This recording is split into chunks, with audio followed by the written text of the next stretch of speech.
Hello everyone, welcome back my YouTube channel Jeet open classes. Last class में हमने प्रतिशत का टॉपिक अपने स्टार्ट किया मैथ्स के अंदर, और अपन ने उसमें दो टाइप पढ़े थे। आज अपन देखेंगे नेक्स्ट टाइप, टाइप नंबर 3। तो क्लास का टाइम वेस्ट किए बिना अपन शुरू करते हैं आज की क्लास, टाइप नंबर 3। ठीक है, टाइप नंबर 3 क्या कहता है कि वर्ग तथा वर्त के प्रश्न में एक ही प्रतिशत मान दिया होता है। क्या होता है? एक ही। आपको दो दो नहीं दे रखा होगा उसमें। ठीक है, सिंगल परसेंट दे रखा होगा आपको। ठीक है, तो उसी को अपना आधार मानकर दोनों बार उसको काउंट करेंगे। कैसे? देखो, क्वेश्चन नंबर 1 है, वर्ग की प्रत्येक भुजा। प्रत्येक भुजा किसकी? वर्ग की। ये जो टाइप है, इसका जो तरीका है, पैटर्न है, वो वर्ग और वर्त के अंदर अप्लाई होगा। ठीक है, ध्यान रखना, स्पेशल वर्ग और वर्त के अंदर। तो क्या है, वर्ग की प्रत्येक भुजा 20% क्या कर रही है? बढ़ा देने पर क्या कर रहे हैं? वृद्धि कर रहे हैं अपन 20% की। तो क्षेत्रफल पर क्या प्रभाव पड़ेगा? किस पर? क्षेत्रफल पर। तो कैसे करेंगे इस क्वेश्चन को? देखो, सॉल्यूशन है इसका सीधा। वर्ग की प्रत्येक उदाहरण, अब इसमें परसेंटेज अपने को सिर्फ एक ही दे रखा है। यही टाइप अपना कि ऐसे क्वेश्चन में, वर्ग और वर्त वाले क्वेश्चन में आपको परसेंटेज सिर्फ एक ही दे रखा होगा, अपन उसको दो बार काउंट करेंगे। कैसे? देखो, 20% बढ़ा देने पे, 20 बढ़ाने का मतलब हुआ 100 में 20 ऐड हो गए तो हो गए 120। इसको ही दो बार अपने को करना है, मल्टीप्लाई। बस यही करना है, इतना सा। क्या करना है? इसको दो बार मल्टीप्लाई करना है। ठीक, इसी को आधार मानना है। तो जीरो से दो जीरो ये कट होगी, 12 12 कितने होते हैं? 144। अब 100, 100 और 144 में कितना अंतर है? 44 का। 44 कितने ज्यादा है, तो क्या हो रही है? वृद्धि। कितने की? 44% की वृद्धि। ये इसका आंसर हो गया। क्या हो गया? 44% की वृद्धि। ऐसे ही एक और नेक्स्ट क्वेश्चन देखते हैं, उसमें और भी अच्छे से समझ में आ जाएगा। क्वेश्चन नंबर 2 है, उसमें क्या है, वर्ग की प्रत्येक भुजा कितनी कर रहा है? 50% कम, यानी कि 50% कम कर रहे हैं, तो क्षेत्रफल पर क्या प्रभाव पड़ेगा? मतलब अपन वर्ग का क्षेत्रफल निकालेंगे ना, तो उस पर क्या प्रभाव पड़ेगा, क्या इफेक्ट पड़ेगा? तो वही अपनी बात है, अपने को सिर्फ सिंगल परसेंट दे रखा है, तो अपन इसको डबल काउंट करेंगे। तो इस बार क्या कर रहा है? कम कर रहा है। तो कम करने के लिए क्या करेंगे, इसमें 100 में से 50 को कम कर देंगे। 100 को आधार मान के तो करते हैं ना। तो 100 में 50 हो गए, 50 हो गए ना। 50 और वापस 50, यानी कि 50 को दो बार काउंट करेंगे। ठीक है, और नीचे अपन 100 से करते आ ही रहे। ठीक है, दो जीरो से दो कट के कितना आ गया? 25। और ये 100 से कितना कम है? 75%। कितना कम है? कमी तो होगी ना। कमी। ऊपर क्या हो रही थी? वृद्धि। 75% की कमी आएगी। क्या आएगी? 75% की कमी आएगी। ठीक है, वर्ग के अंदर क्या करना है, जो भी वर्ग और वर्ग के अंदर आपको सिंगल परसेंट दे रखी होगी, उस सिंगल परसेंट को अपन दो बार काउंट करेंगे, दोनों बार मल्टीपल करेंगे। तो दो बार मल्टीपल करेंगे, 100 का अपन भाग देते आ ही रहे। तो बस पीछे वाले क्वेश्चन में क्या था, अपने को दो अलग अलग परसेंट दे रखा था, सेम भी दे रखा था। 20% की वृद्धि, 20% की कमी। तो इसमें क्या दे रखा? ओनली 20% बढ़ा देने पे। तो अपन इसको दो बार मान के चलेंगे, ऐसे इसको दो बार मान के चलेंगे। ठीक है, ऐसे ही वर्त वाला कर लो। क्वेश्चन नंबर 3 है, वर्त की त्रिज्या में 20% की क्या कर रहे हैं? कमी। क्या कर रहे हैं? कमी। तो क्या पूछ रहा है ये? क्षेत्रफल पर क्या प्रभाव पड़ेगा? क्षेत्रफल का पूछ रहा है क्वेश्चन। तो देखते हैं, वर्त में वो कितने की कमी कर रहा है? 20% की। तो 20% का क्या हो गया? 80। दो बार कर दो इसको भी 80 को। ये लो, हो गया। दो जीरो से दो जीरो कट गए, कितने आ गए? 64 आ गए ना। 8 को 8 से गुणा करेंगे तो 64 ही होंगे ना। और 64 100 से कितना कम है? 36। कम है तो कमी। कम है तो कमी। ठीक है, 100 से अगर ज्यादा है तो वृद्धि, 100 से कम है तो कमी। ऐसे ही नेक्स्ट क्वेश्चन देखते हैं, क्वेश्चन नंबर 4। क्वेश्चन नंबर 4 क्या कर रहा है, वर्त की त्रिज्या में 10% की क्या कर रहे हैं? वृद्धि कर रहे हैं। क्या कर रहे हैं? वृद्धि कर रहे हैं। कितने की? 10% की। इस बार क्या कर रहे हैं? वृद्धि। तो क्षेत्रफल पर क्या प्रभाव पड़ेगा? वही सेम अपने को करना है। इस बार क्या कर रहे हैं? वृद्धि कर रहे हैं। तो वृद्धि कर रहे हैं तो 10 ऐड कर दो, 110 हो गए। दो बार इसको गुणा करना आपस में, और नीचे 100 का भाग देना है। जीरो से जीरो कट कर दो, 11 को 11 से करेंगे तो कितना आएगा? 121। 121 100 से ज्यादा है तो वृद्धि होगी। कितना ज्यादा है? 21। तो 21%, 21% वृद्धि। किसमें? क्षेत्रफल में। ये सभी जो आ रहे हैं, ये सारे क्षेत्रफल के आ रहे हैं। कि अपन जैसे कोई इक्वेशन कर रहे हैं, जैसे वर्ग की प्रत्येक भुजा 20% बढ़ाने पे क्षेत्रफल पर क्या प्रभाव पड़े? क्षेत्रफल में तो फर्स्ट क्वेश्चन है, उसमें 44% की वृद्धि होगी। इसमें कम कर रहे हैं तो 75% की कमी होगी। इसमें भी कमी हो रही है तो 36% की कमी होगी। और 10% वृद्धि करें तो वृद्धि होगी। और सीधा सीधा अगर आप ट्रिक से इसको, अगर क्वेश्चन बिना पेन चलाए अगर आपको करना है, तो पहले आप वृद्धि और कमी के अंदर सस्पेंस दूर कर लो। अगर क्वेश्चन में आपको बढ़ा रहा है, तो हमें आंसर भी अपना बढ़ा हुआ आएगा, वृद्धि आएगी। कमी कर रहा है तो कमी वाला ही आएगा, ठीक है, ये ध्यान रखना। क्वेश्चन में आपको कमी करवा रहा है तो आंसर भी कमी का आएगा, और वृद्धि करवा रहा है तो आंसर भी वृद्धि का आएगा। तो दो ऑप्शन तो आप सेलेक्ट कर लोगे। अब आंसर कैसे करना है, इनको आपस में गुणा करके सीधे कर लो, तो वृद्धि और कमी में कंफ्यूज नहीं होगे, ठीक है। तो आई होप आपको ये टाइप 3 समझ में आ गया होगा। और अब देखते हैं अगला टाइप 4, नेक्स्ट की बात करते हैं, चलो देखते हैं। देखते हैं अब टाइप 4। टाइप 4 क्या है, कम तथा अधिक वाले पर्सन। क्या है ये, कम या अधिक वाले पर्सन। आपको ऐसे मिलेंगे, कमी हो रही है, वृद्धि हो रही है। क्वेश्चन से देखते हैं। क्वेश्चन नंबर फर्स्ट है, आयत की लंबाई 50% बढ़ा दी गई। कितनी, 50% बढ़ा दी गई। तो बताइए चौड़ाई कितने प्रतिशत कम की जाए कि क्षेत्रफल वही रहे। क्या बोल रहा है, आयत का क्षेत्र लंबाई तो 50% बढ़ा दी गई, लेकिन अपने को क्या क्षेत्रफल वही रखना है, सेम ही रखना है। तो अपन चौड़ाई में कितनी कमी करें कि क्षेत्रफल सेम रहे। तो कैसे करेंगे इस क्वेश्चन को, ऐसे क्वेश्चन को कैसे करेंगे, देखो। अब जितनी परसेंट दे रही है उसको आधार देखो, 50% बढ़ा दी गई। कितनी बढ़ा रही है, 50%, ठीक है, 50 ऊपर लिखो। तो कितनी बढ़ रही है, 50%। तो नीचे क्या करें, 100 का दर मान के उसको जितनी बढ़ रही है उतनी लिख देंगे, और गुणा में कितने करेंगे, 100। कैसे करेंगे, जो भी परसेंट आपको बढ़ा रहा है उसको सेम ऐसे कैसे लिख लो, कमी कर रहा है तो भी उसको ऐसे कैसे लिख लो। नीचे क्या करना है, वृद्धि हो रही है तो वृद्धि करके लिख लो, कमी हो रही है तो कमी करके लिख लो, और गुणा में 100 कर दो। अब इसको आपस में कट कर लो, 5 से काटो, 3 बार कट गया, कितना आया, 100/3। 100/3 को कैसे लिख सकते हैं, 33 सही 1/3%। 33 3 9 1 100/3। तो क्या कर रहा है ये, चौड़ाई कमी, क्या कर रहा है, कमी। तो अपने को चौड़ाई में 33 सही 1/3% की कमी करनी पड़ेगी, तब अपना क्षेत्रफल समान रहेगा। अगर आयत की लंबाई अपन 50% बढ़ा रहे हैं ना, तो क्षेत्र वो जो चौड़ाई है ना उसमें 33 सही 1/3% की अपने को कमी करनी पड़ेगी, एक तरीके से 33.33 की, ठीक है, समझ गए ना। ऐसे ही क्वेश्चन नंबर सेकंड देखो, चीनी के मूल्य में 20% क्या आ रही है, कमी आने पर। क्या आ रही है, कमी आने पर। गृहिणी, ठीक है, गृहिणी उतने ही मूल्य में कितनी अधिक चीनी खरीद सकती है, अधिक, ठीक है। मतलब चीनी के मूल्य में क्या आ रही है, कमी आ रही है, कितने की, 20% की। तो जो गृहिणी है ना, उतने ही रुपए में जितने की वो पहले खरीदती थी ना, उसी रुपए के अंदर अगर वो चीनी खरीदती है तो उसको कितनी अधिक चीनी खरीद लेगी वो, ठीक है। तो कैसे करेंगे, देखो 20% की कमी हो रही है, कमी का मतलब यहाँ करते हैं इसको, 20 जो कमी हो रही है वो तो ऐसे कैसे लिख लो, वर्दी कमी सेम जितनी हो रही है उतनी लिख लो, कमी हो रही है तो कम करके लिख लो। कितनी आ रही है, 20% तो 80 हो गया, गुणा 100, 20 चौक 80, 4 से काटेंगे 25, तो क्या आएगा, 25% की क्या हो रही है, 25% अधिक चीनी खरीद सकती है। क्या कर सकती है, 25% अधिक चीनी खरीद सकती है, उसी मूल्य के अंदर, जिस मूल्य में वो पहले चीनी खरीद रही थी ना, उसी मूल्य में अगर वो अब चीनी खरीदेगी, जब 20% की कमी आ गई चीनी के मूल्य में, तो वो अब इस बार है ना 25% अधिक चीनी खरीद पाएगी, ठीक है। क्वेश्चन नंबर 3 देखते हैं अब।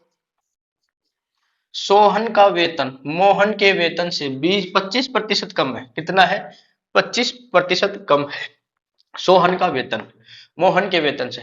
यानी कि मोहन का अगर 100 रुपए है ना, तो ये जो सोहन है ना, ये इसका क्या है, 25% कम, यानी 75 है सोहन का वेतन मोहन के वेतन से। यानी कि मोहन का 100 रुपए है तो सोहन का कितना है, 75, तो 25% कम हो गया।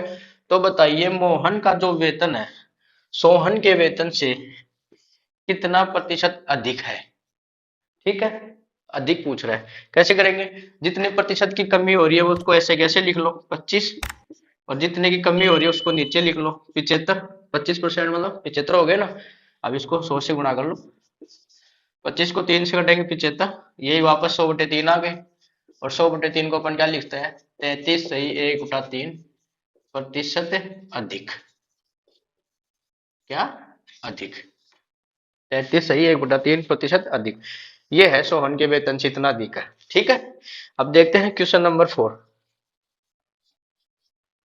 दूध के मूल्य में 10% वृद्धि होने पर, कितने की, 10% की वृद्धि होने पर गृहिणी उपभोग में कितनी कमी करे कि खर्चा वही बना रहे। यानी कि दूध में जो वृद्धि हो गई, 10% की वृद्धि हो गई, तो उसको जो खर्चा मिल रहा है घर का उसको उसको मेंटेन रखना है, तो वो कमी कितनी करे उस दूध के अंदर, कि सेम मतलब जो खर्चा है ना उसमें कमी कितनी करे कि वो सेम बना रहे खर्चा उसका, ठीक है, बैलेंस ना खराब हो उसका। तो 10% वृद्धि का मतलब 10 तो ऊपर ऐसे कैसे वृद्धि हो रही है तो 110 हो गया, और गुणा कितना 100, कितना 100। जितने की वृद्धि कमी हो रही है सेम ऐसे कैसे, और उनको बढ़ा के और कम करके नीचे लिखेंगे और बाकी 100 से गुणा। तो ये जीरो से जीरो कट गया, ऊपर कितना बचा 100, नीचे कितने बचे 11। 100/11 क्या होते हैं 9 सही 1/11 प्रतिशत क्या हो रही है ये कमी, कमी करनी पड़ेगी उसको। कितने की कमी पड़नी पड़ेगी उपभोग में 9 सही 1/11% कमी करनी पड़ेगी, तब जाके उसका जो खर्चा है ना वो एज इट इज रहेगा। समझ गए कैसे, एक बार वापस देख लो इसको। जब भी अपने को कम या अधिक वाले प्रश्न मिलते हैं ठीक है, तो उनमें क्या करना है, जितने की कमी हो रही है या उतने जितने की वृद्धि हो रही है उसको एज इट इज ऊपर लिखना है ठीक है। फिर नीचे जो बटे में क्या लिखना है, जितने की कमी हो रही है तो 100 को आधार मान के कमी कर दो, जितने की वृद्धि हो रही है 100 को आधार मान के उसमें वृद्धि कर दो, और उसके गुणा में कितने का 100 से गुणा करना है ठीक। कैसे, जैसे आयत की लंबाई 50% बढ़ा दी, तो जो 50% बढ़ा रहे हैं कमी करें वो ऐसे कैसे ऊपर लिखना है। अब बढ़ा रहे हैं तो ऊपर 100 को आधार मान के बढ़ा रहे हैं, तो 100 को करने के 150 हो गया ना, और गुणा 100 इसको काटेंगे तो 33 से 1/3% की क्या कर रहे हैं कमी चौड़ाई में ठीक है। ऐसे ही इसमें क्या है 20% की कमी आ रही है, तो 20 को अपन ने ऐसे कैसे लिख लिया, कमी आ रही है तो 100 को आधार मान के कर लिया, तो कितने हो गया 80 गुणा 100, इसको भी सोल्व कर लिए। कितना है 25% अधिक गृहिणी को वो चीनी अधिक मिलेगी ठीक है। अब सोहन वाला क्वेश्चन है, इसमें क्या है 25% कम है, तो 25 को ऐसे कैसे लिख लिया, और जो नीचे है कमी हो रही है तो 100 का आधार मान के 25 को क्या हो गया 75 गुणा 100, इसको सोल्व करेंगे तो कितना आएगा 33 सही 1/3% अधिक। ऐसे लास्ट वाले क्वेश्चन में क्या है 10% की वृद्धि हो रही है, 10 को ऐसे कैसे ऊपर लिख लो, वृद्धि कमी कोई कुछ भी हो एज इट इज ऊपर रहेगा, नीचे अपने को चेंज करना है। वृद्धि हो रही है तो बढ़ा के लिख लो, कमी हो रही है तो कम करके लिख लो। वृद्धि हो रही है यहाँ पे 10% की, तो 110 गुणा 100। आगे क्या है इसको सोल्यूशन करेंगे 100/11, तो 9 से 1/11% की कमी ठीक है। आपको टाइप 4 भी समझ में आ गया होगा। अब देखते हैं नेक्स्ट टाइप। आइए देखते हैं टाइप नंबर 5। टाइप नंबर 5 क्या कहता है, वस्तुओं के मूल्य में कमी अथवा वृद्धि होना। क्या है कमी अथवा वृद्धि होना, किसमें मूल्य में। क्वेश्चन से समझेंगे इसको कैसे टाइप कैसे काम करेगा। क्वेश्चन एक है इसका, चीनी के मूल्य में 30% की क्या हो रही है कमी आने पर, क्या आने पर कमी आने पर 210 रुपए में 3 किलो चीनी अधिक आने लगी है। चीनी के मूल्य में क्या है कि 30% की कमी आ गई, कमी आने से क्या है कि 210 रुपए में जो चीनी आ रही है ना वो 3 किलो अधिक आ रही है। पहले 210 रुपए में जितनी चीनी आ रही थी उससे 3 किलो ज्यादा अब आ रही है ठीक है। तो ये क्या पूछ रहा है, चीनी का पुराना भाव पूछ रहा है ठीक है। एक होता है नया भाव, एक होता है पुराना भाव। तो नया भाव ना पूछ के क्या पूछ रहा है पुराना भाव। बस इतना सा ध्यान रखना है कि नए भाव को कैसे करेंगे और पुराना भाव को कैसे करेंगे। ऐसे क्वेश्चन में आपको नया और पुराना भाव पूछेंगे या फिर उनका अंतर पूछ ले ठीक है। तो कैसे करेंगे इस क्वेश्चन को देखो, क्या दे रखा है चीनी के मूल्य में 30% की कमी, 30 ऊपर एज इट इज ऐसे कैसे लिखना है, कमी करा रहा है तो 70, कमी हो रही है 70 ठीक है। आगे क्या है 210 रुपए में, 210 रुपए में कितनी चीनी अधिक आ रही है 3 किलो ठीक है। क्या करना है 30% को ऊपर लिखना है, जितनी कमी उसको लिख लो, कितने रुपए में कितनी आ रही है 210 रुपए में 3 किलो अधिक आ रही है ठीक है। क्या करना है पुराना भाव ज्ञात करना है ठीक है। अब इसको कट करेंगे अपन देखो, 70 से कटेंगे 3 बार कट गया, और ये 3 बार कटे, 3 से 3 कट गया, कितना आया 30 रुपए। चीनी का पुराना भाव क्या आया 30 रुपए प्रति केजी ठीक है, ये हो गया। तो इसका आंसर क्या आया अपने पास 30 रुपए पर केजी। समझ गए, जितना प्रतिशत दे रखा है उसको ऐसे ऊपर, और जितनी कमी हो रही तो कमी करके लिख लो। नया क्या हो रहा है 210 रुपए में 3 किलो चीनी अधिक आ रही है, 210 रुपए में 3 किलो नीचे हो गया, आपस में इसमें कट कर लो, जितना आएगा वो पुराना भाव। ये क्या है पुराना भाव, पुराना भाव ठीक है। ठीक है अब देखते हैं नेक्स्ट क्वेश्चन। इसमें है नया भाव ठीक है। अंडों के मूल्य में 20% की क्या हो रही है वृद्धि, क्या हो रही है वृद्धि। वृद्धि होने पे क्या हो रहा है 24 रुपए में 2 अंडे कम मिलने लगे, क्या मिलने लगे कम मिलने लगे, कितने अंडे 2 अंडे। तो अंडों का प्रति दर्जन क्या पूछ रहा है प्रति दर्जन नया भाव, अपने को ये निकालना है नया भाव। ऊपर वाले में क्या किया था अपन ने पुराना भाव, इस बार क्या करना है नया भाव। कैसे करेंगे देखो, इसको भी यही करते हैं। क्या है 20% की वृद्धि हो रही है तो 20 तो ऐसे कैसे ऊपर लिखना है, वृद्धि हो रही है तो 120 ठीक है। और क्या कर रहा है 24 रुपए में 2 अंडे, 24 रुपए में 2 अंडे ठीक, इस लाइन को ऐसे लिखना है ठीक है। जितने रुपए की बात हो रही है, जितने इधर आइटम हो रहे हैं वो नीचे लिख दो ठीक है। अब नया भाव पूछ रहा है ना, तो ये जो 120 है ना, इसको उल्टा लेके इसमें 100 का भाग दे दो, बस इतना ही करना है नए भाव में। अगर इसको यहाँ तक करोगे ना, इधर ये इतना इतना करोगे, इसको छोड़ दो, तब तो ये पुराना भाव आ जाएगा, और इसको अगर उल्टा करके लिखोगे तब आ जाएगा नया भाव। अपने को क्या निकालना है? नया भाव। 120 से 120 कट गया, ठीक है। और ये हो गया 2 से 10 बार हो गया, और ये 10 से 10 बार हो गया, तो कितना आया? 24/10। कितना होता है? 2.4। कितना आया? 2.4 रुपए। ठीक है। लेकिन अपने को क्या पूछ रहा है? ये तो एक अंडे का भाव है, अपने को प्रति दर्जन, दर्जन में कितने होते हैं? 12। तो इसको 12 से गुणा कर लेंगे। कितने से? 12 से। ये तो 2.41 रुपए जो है ना, एक अंडे का भाव है, अपने को तो 12 अंडों का निकालना, तो कितने? 12 से गुणा कर लो। 12 चौके 48। कितने आए? 4। 12 दूनी 24 और 4 28। ये है प्रति दर्जन। ठीक है। 28.8 रुपए। रुपए। सही लिख देता हूँ थोड़ा सा इसको। रुपए प्रति दर्जन। ठीक है। 28.8 रुपए प्रति दर्जन। तो नया भाव क्या रहा अंडों का? 20% की वृद्धि होने पे 28.8 रुपए प्रति दर्जन, यानी एक दर्जन कितने रुपए की पड़ रही है? 28.8 रुपए की। ठीक है।